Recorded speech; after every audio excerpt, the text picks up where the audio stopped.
Stoicism and Christianity, two philosophies that have inspired millions throughout history. On the surface, they share similar virtues: patience, humility, self-control, and resilience. Yet, despite these shared values, there are deep differences that set them apart. Today, we'll explore why Stoicism differs from Christianity. Let's begin with Stoicism. Stoicism is an ancient Greek philosophy founded in Athens around 300 BC by Zeno of Citium. Its core beliefs focus on personal virtue and living in harmony with the natural world. Stoics believe that the path to happiness is accepting things we cannot control and focusing on what we can: our thoughts, actions, and responses. Stoics emphasize the importance of these four virtues: wisdom, courage, justice, and temperance. They also teach that suffering is a part of life and encourage self-discipline and emotional resilience. Christianity, on the other hand, is a religion centered on the teachings and person of Jesus Christ. While it shares some common moral teachings with Stoicism, it is fundamentally different. Christians believe in a personal God, divine revelation, and salvation through faith in Jesus Christ. At its core, Christianity is not a philosophy of self-reliance or acceptance of fate, but a relationship with God. It teaches that God created the world and continues to actively participate in it. Christians believe that humanity is called to love God and others, and that ultimate salvation is found through Christ, not self-mastery. One of the biggest differences between Stoicism and Christianity is their view of God. In Stoicism, God is often seen as synonymous with nature, a sort of rational force that governs the universe. The Stoic idea of logos, or universal reason, is the closest concept to a God. But it's an impersonal force, not a deity that intervenes in human life. Christianity, however, believes in a personal God, a God who created each individual and who listens, responds, and loves actively.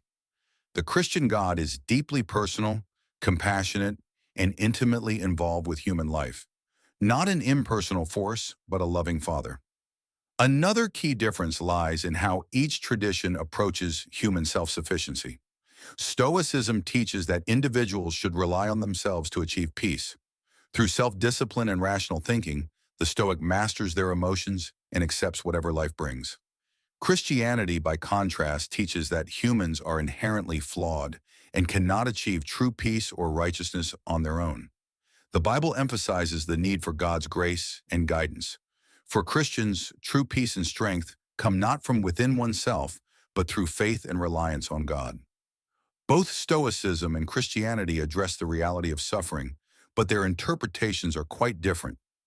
Stoics see suffering as a fact of life and believe we should accept it without resistance. For the Stoic, suffering is a test of virtue and an opportunity to strengthen one's resilience. Christianity, however, views suffering in light of Jesus' suffering and sacrifice. Christians believe that suffering has meaning, not merely as a personal test, but as a part of a larger divine plan. Christianity teaches that suffering can be transformative, drawing us closer to God and even leading to redemption. For Stoics, the ultimate goal of life is to live virtuously. Stoicism teaches that happiness comes from aligning one's actions with virtue, regardless of external circumstances. There is no emphasis on life after death. The focus is on this life and the here and now. In Christianity, while virtue is important, it's not the ultimate goal. Christians believe that the ultimate purpose of life is to know, love, and serve God, leading to eternal life with Him. This life is a preparation for eternity, and salvation, not just virtue, is the end goal. While Stoicism and Christianity share some ideals, they are fundamentally different in their beliefs about God, self-reliance, suffering, and the purpose of life. Stoicism offers valuable insights for resilience and discipline, but it lacks the personal, redemptive relationship with God that is central to Christianity. Thank you for watching. Let us know your thoughts on these two powerful traditions in the comments below. Do you find yourself drawn to Stoicism, Christianity, or perhaps a mix of both?